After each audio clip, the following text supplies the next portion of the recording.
Je regardais Friends 1 million de fois et j'ai toujours été interpellée par les livres que les personnages avaient dans les mains.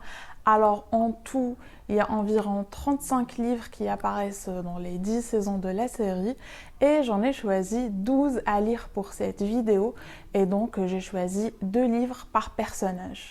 Alors, pour le personnage de Phoebe, eh bien, c'est l'épisode 9 de la saison 5 où elle prend un cours de littérature. Bon, il y a Rachel qui l'a rejoint, mais finalement, c'est Phoebe qui lit et s'intéresse à ces 2 livres qui sont Wuthering Heights et Jane Eyre. Je suis très contente parce que je trouve que c'est d'excellents choix, étant donné que j'ai déjà lu ces 2 bouquins et que je les ai adorés, donc j'ai vraiment hâte de m'y replonger. Pour ce qui est de Wuthering Heights, Les Hauts de Hurlevent, je l'ai et je l'avais lu pendant le confinement, donc en 2020 et j'ai hâte d'y replonger. Et sinon, pour Jane Eyre, je l'ai lu l'année dernière en format numérique, mais je sais qu'ils l'ont dans ma bibliothèque, donc je vais, pendant la semaine, quand je finirai celui-là, j'irai à la bibliothèque pour l'emprunter et le relire.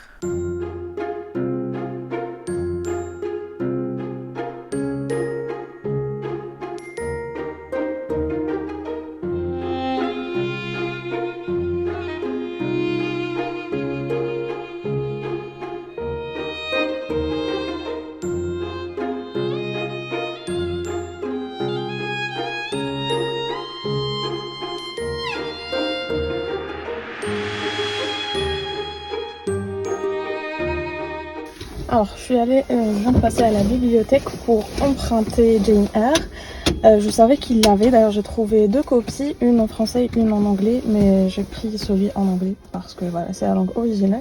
Et j'ai trouvé aussi une biographie de Steve Jobs, donc je me suis dit pourquoi pas. Cette année, enfin l'année dernière, je me suis découverte une vraie passion pour les autobiographies. Là, c'est pas une autobiographie, mais juste une biographie. Donc on verra ce que ça va donner.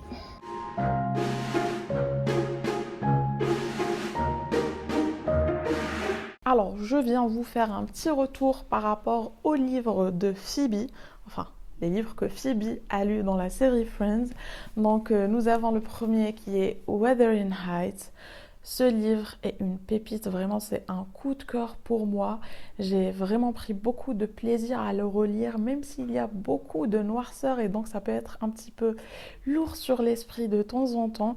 Les personnages ont des comportements vraiment destructeurs, mais l'écriture est merveilleusement belle. C'est un langage soutenu, mais ça vous plonge vraiment dans l'époque victorienne, donc 10 sur 10. Ensuite, nous avons Jane Eyre de Charlotte Brontë. Ce livre est une excellente pièce de littérature. Franchement, les sœurs Brontë, parce que là, c'est Emily Brontë et là, c'est Charlotte Brontë, ce sont des sœurs. Elles ont un don pour représenter l'époque victorienne. Dans ce livre, vous avez tous les éléments pour un très bon ouvrage de cette époque. Donc, vous avez l'aspect gothique, vous avez un personnage attachant, vous avez les drames, vous avez les aventures, vous avez une romance, vous avez une quête passionnante. Donc franchement, vous avez tous les éléments nécessaires pour une excellente lecture. Franchement, Phoebe, tu as fait d'excellents choix. Pour moi, c'est un 10 sur 10. Alors, pour les livres de Ross, on a L'Alchimiste qui apparaît dans la saison 5, dans l'épisode 22. C'est un livre que j'ai déjà lu, mais j'ai dû le lire il y a peut-être 15 ans, ça fait hyper longtemps, mais en tous les cas, je me souviens très bien quand je l'ai lu d'une traite. C'était un lent après-midi dans l'ancien appartement de ma maman. J'étais sur le sofa et je l'ai lu en fait d'une seule traite, ça je m'en souviens très bien. Pour l'histoire, voilà, je me souviens de bribes parce que ça fait quand même plus d'une décennie que je l'ai lu. Donc je vais relire ça. Et sinon, le second livre, c'est How Black and White Think About the American Obsession. C'est un livre qui est apparu dans la saison 3, épisode 13. Bon, je pense que le titre résume un petit peu de quoi ça parle. J'imagine que c'est un essai et pas de la fiction. Donc on va voir ce que ça va donner.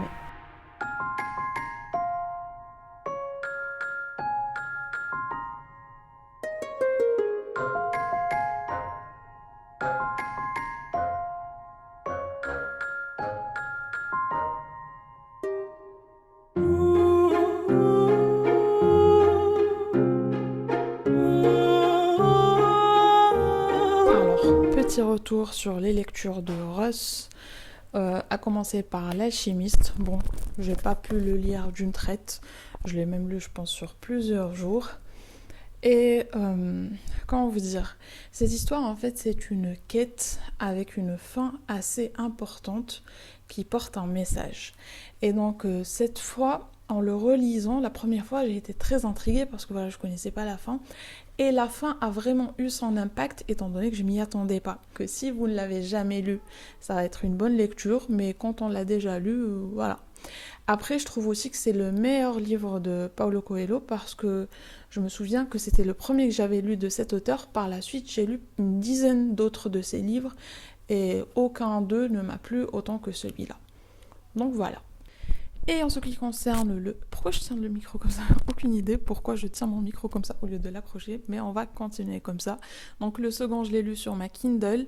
C'est How Blacks and Whites Think and Feel About the American Obsession. Il me semble que c'est ça le titre. Donc je pensais que c'était un essai, et peut-être que c'en est un. Je ne sais pas trop dans quelle catégorie c'est, mais en fait c'est un recueil de témoignages de beaucoup de personnes. Et voilà, c'est un livre qui montre vraiment la complexité de l'être humain, la complexité de ses émotions, de son expérience, de ses circonstances et de la diversité de la vision, de la perspective des gens. Vous n'allez pas être d'accord avec toutes les perspectives qui sont dans ce livre, mais moi je trouve que ça reste toujours très intéressant d'avoir le témoignage d'autres personnes parce que la même expérience peut être vécue différemment par deux personnes différentes. Donc ce n'est pas un livre c'est pas un roman quoi, c'est pas une histoire, mais je le trouve quand même très intéressant et très instructif.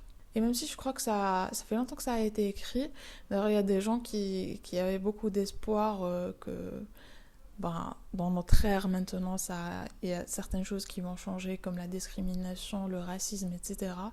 Et c'est triste de constater que pas grand chose a changé de ce côté-là. Donc, en résumé, c'était de bonnes lectures en ce qui concerne les lectures de Ross. Maintenant que j'ai fini les lectures de Ross, naturellement je passe aux lectures de Monica, sa sœur. Et on a encore une fois deux livres. Le premier, c'est Like a Hole in the Head. C'est un livre qui apparaît dans la saison 4, épisode 15. Et le second livre, c'est To Kill a Mockingbird. En fait, je vais essayer de mettre les couvertures des livres avec les titres français parce que moi, je connais les titres anglais et d'ailleurs, je vais lire les livres en anglais. Mais voilà, au cas où ça vous intéresse d'avoir les titres français, je vais les laisser comme ça sur l'écran. Et comme je vous disais, To Kill a Mockingbird, c'est un livre qui est sur ma liste depuis super longtemps, donc je suis contente. Ça va me permettre de le sortir de ma palle. Et ce livre-là est apparu dans la saison 5, épisode 17.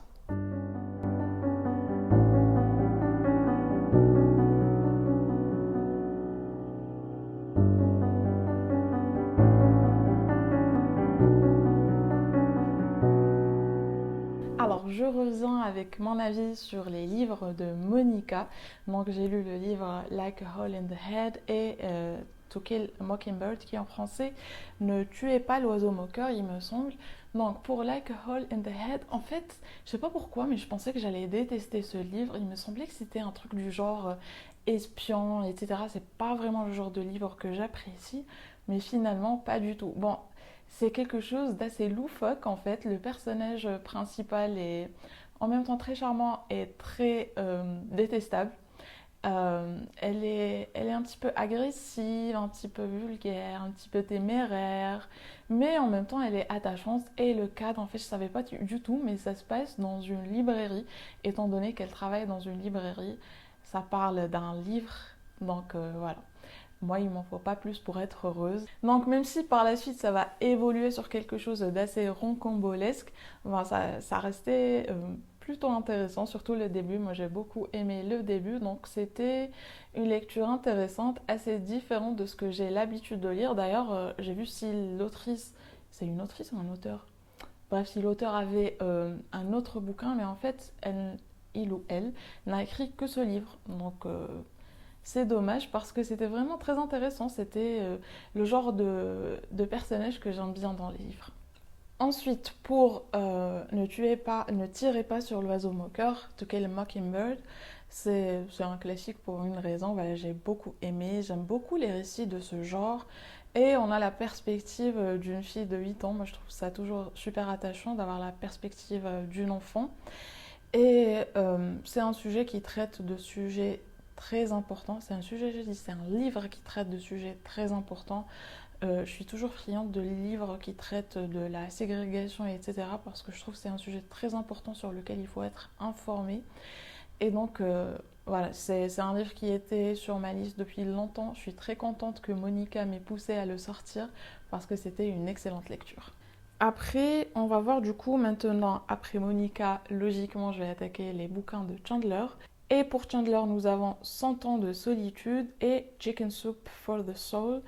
Alors, 100 ans de solitude, il est déjà sur ma liste pour cette année. Comme vous le savez, je fais un challenge où je lis un livre d'un pays. Et celui-là, il est de l'Espagne ou du Mexique. Je me souviens plus, mais je l'ai mis sur ma liste. Donc ça tombe bien, ça va me faire d'une pierre deux coups. Je vais lire du coup un livre de mon challenge et un livre pour la série Friends. Et sinon, ce livre-là, il l'a lu dans la saison 3, épisode 3. Et le livre Chicken Soup for the Soul, la saison 6, épisode 14. Et c'est un livre de Jack Canfield. J'ai lu au moins 3 livres de cet auteur. Je connais pas ce livre-là, Chicken Soup for the Soul. Ça me semble être... parce que Chicken Soup, c'est quelque chose de réconfortant quand on est malade. Et pour l'âme, ça, il me semble que c'est quelque chose de réconfortant. Donc je vais lire ces 2 livres-là. Et je reviendrai vous dire ce que j'en pense.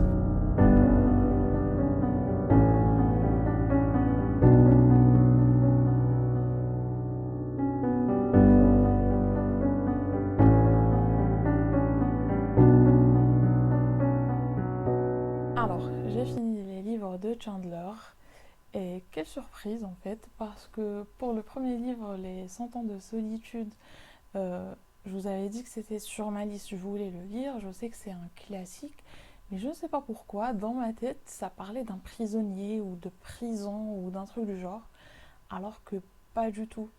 En fait, c'est un livre extrêmement difficile à expliquer.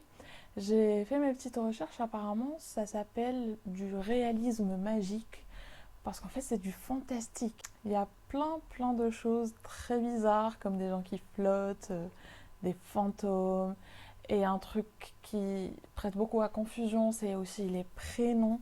Et vraiment, c'était surprise sur surprise quand j'ai lu ce livre-là. L'écriture, elle est très belle, j'ai beaucoup aimé l'écriture. Et d'ailleurs, j'ai vu l'autre jour que ma maman avait 2 de ses livres, 2 autres titres. Du coup, je pense que je vais les rajouter à ma liste et lui emprunter pour les lire. Donc, très agréable surprise. Je ne m'attendais pas du tout à ça et c'était très différent, très rafraîchissant en fait. Ça vous emporte vraiment ailleurs.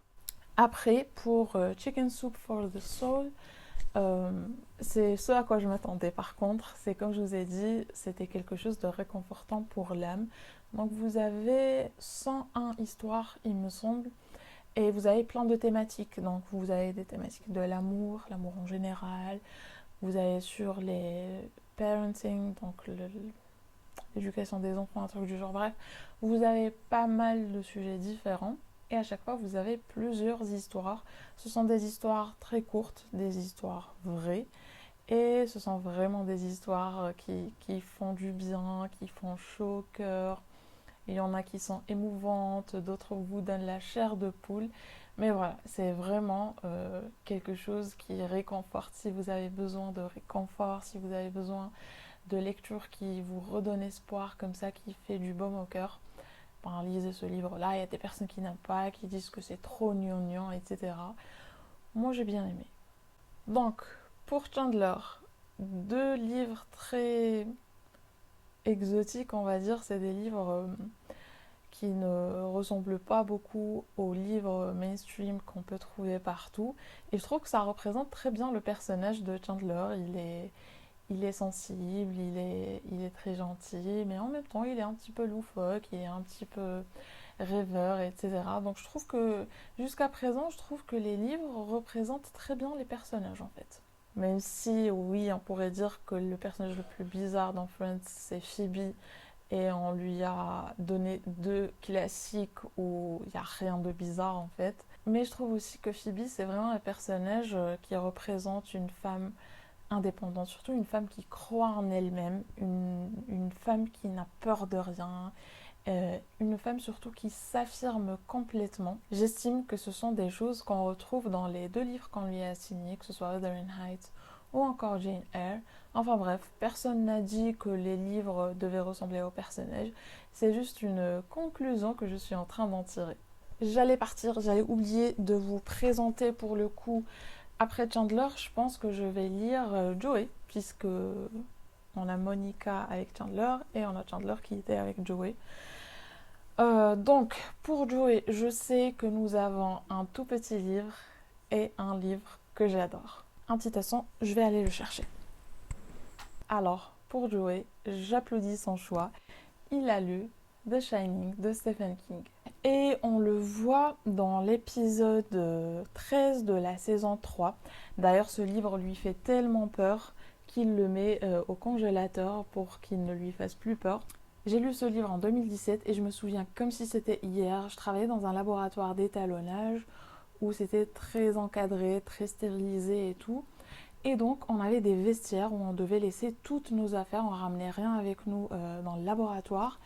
Et je prétextais souvent d'aller chercher un petit mouchoir, d'aller chercher un petit quelque chose dans mon armoire. Et j'y allais et pendant 5 minutes, j'ouvrais mon armoire et je lisais autant que je pouvais pendant 5 minutes avant de retourner au travail. Et je vous avoue, je faisais ça au moins 2 fois par jour au boulot. Et d'ailleurs, même pendant le déjeuner, j'étais scotchée à ce livre quand je le lisais. Donc, 7 ans plus tard, je vais me replonger dedans et j'ai hâte. Comme vous le savez, j'adore Stephen King. J'adore ce livre The Shining. D'ailleurs, mon conjoint a récemment lu Dr. Sleep, qui est du coup la suite où on va suivre l'enfant qu'on retrouve dans The Shining. Je ne l'ai pas encore lu, mais du coup, ça tombe très bien. Comme ça, je vais me faire une relecture de The Shining et je pourrai enchaîner avec Dr. Sleep. Et pour le second livre, c'est un livre qui apparaît dans l'épisode 4 de la saison 10. C'est le livre pour enfants Love You Forever.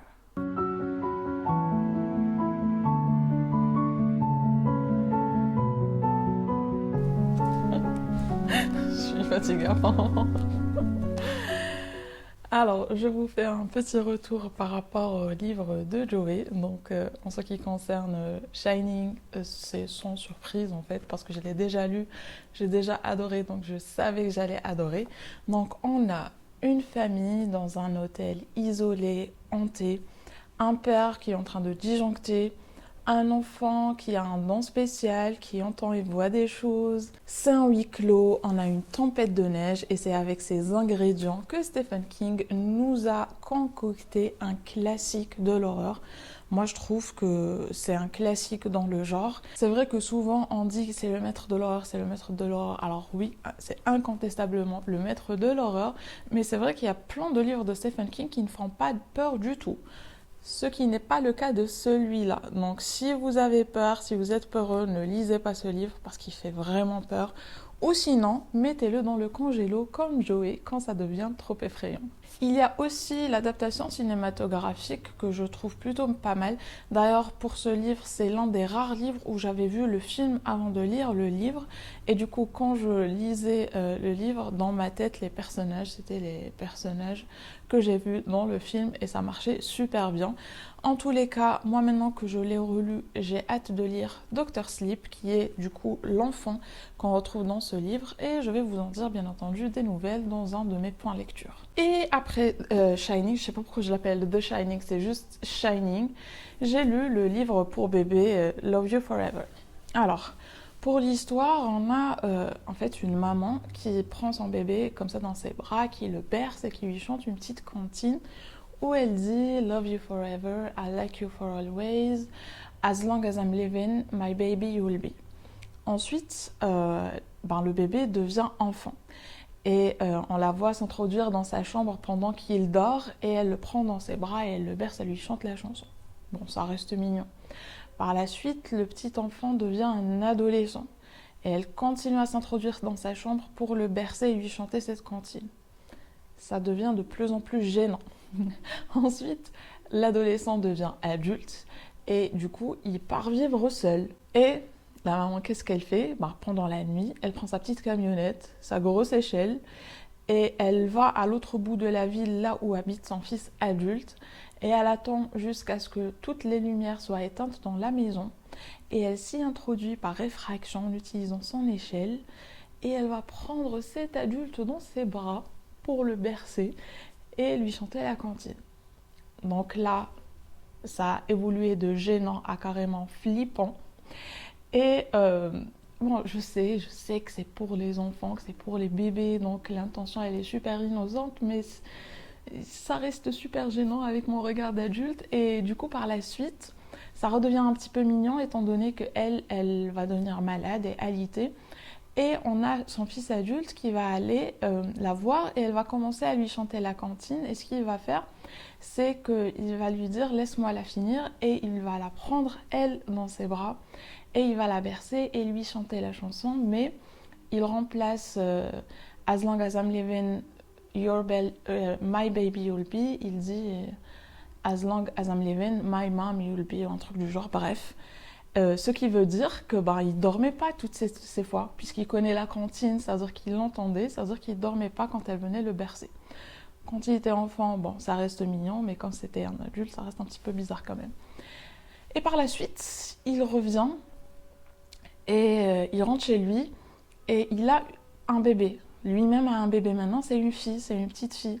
Donc il prend le bébé comme ça dans ses bras et il lui chante la même cantine, ce qui est super mignon. Mais après on se dit, est-ce qu'il va faire la même chose que sa mère? Est-ce que quand sa fille sera une adulte, qu'elle vivra seule, il va s'introduire chez elle par effraction quand elle dormira pour la prendre dans ses bras pendant qu'elle dort et lui chanter cette cantine? En fait, je me permets de vous raconter toute l'histoire, chose que je n'ai pas faite avec les autres livres parce que je me dis que peut-être vous avez envie de les lire et de ne pas être spoilé, mais bon, là, ça reste un livre.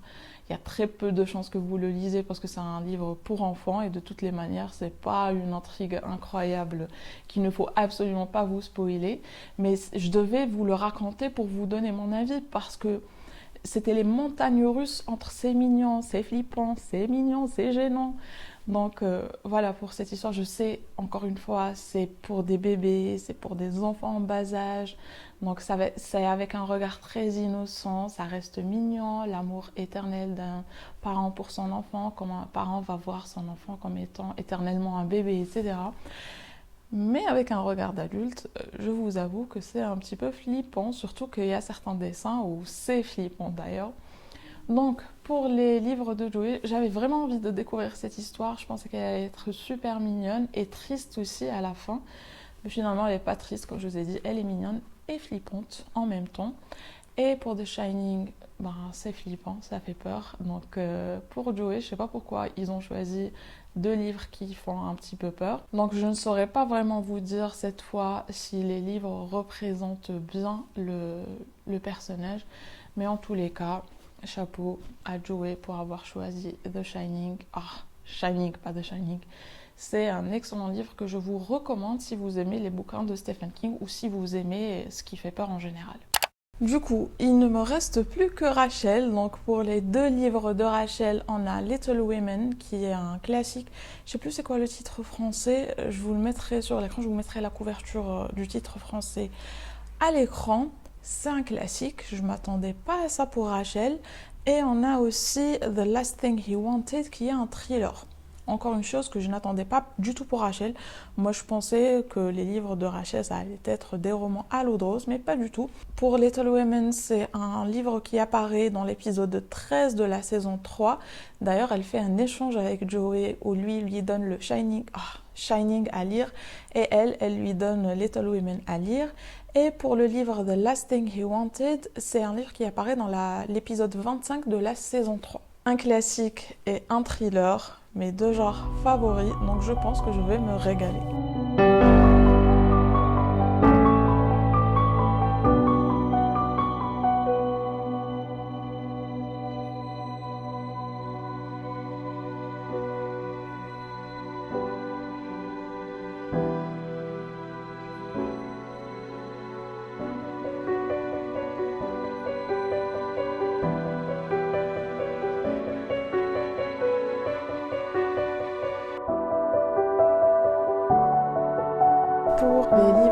Rachel. Donc on a Little Women qui, dans le titre français, c'est Les filles du docteur March. C'est un classique qui était déjà sur ma liste depuis très longtemps.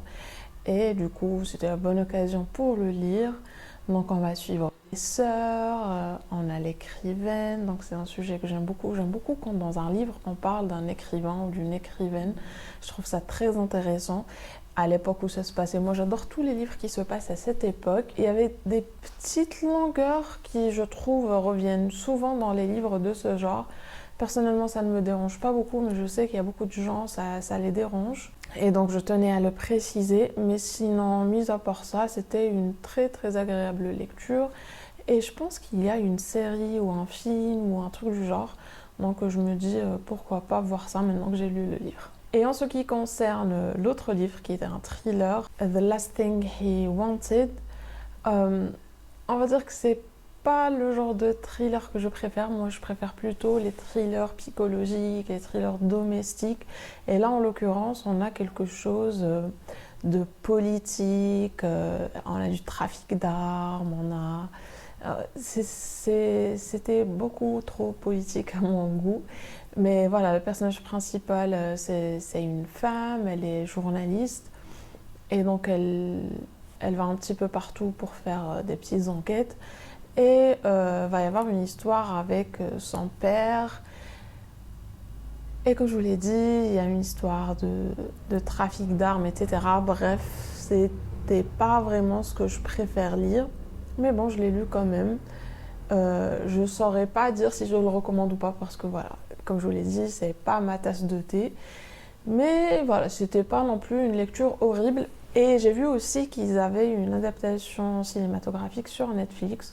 Donc peut-être que je vais regarder ça aussi. Donc voilà, je n'arrive pas à y croire, mais c'est déjà la fin. Donc j'ai fini de lire les 12 livres qui apparaissent dans la série Friends. J'ai pris énormément de plaisir à tourner cette vidéo, à lire ces livres. Je me souviens, il y a quelques mois, j'étais allongée sur mon sofa à regarder Friends le soir. Et je me suis dit, tiens, parce que j'ai vu un personnage pour la énième fois avec un livre dans les mains, je me suis dit, pourquoi est-ce que je ne ferais pas une vidéo où je lis les livres de Friends? Et j'avais tout de suite envoyé l'idée à ma soeur et à ma meilleure amie qui, elle aussi, aime bien Friends.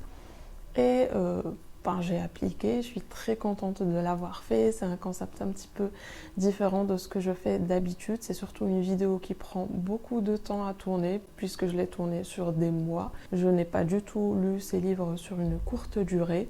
Enfin bref, je voulais aussi vous parler de l'autobiographie de Matthew Perry que j'ai lu en novembre 2023, juste après son décès. C'est l'acteur qui joue Chandler Bing.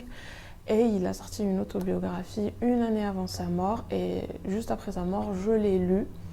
C'était une lecture très triste que je vous ai résumée sur ma seconde chaîne. Donc je vous mettrai le lien dans la barre d'infos. Et sinon, si cette vidéo vous a plu, n'hésitez pas à m'encourager dans les commentaires en mettant un j'aime, en partageant. Ça m'aide énormément et ça me montre que vous aimez ce genre de concept.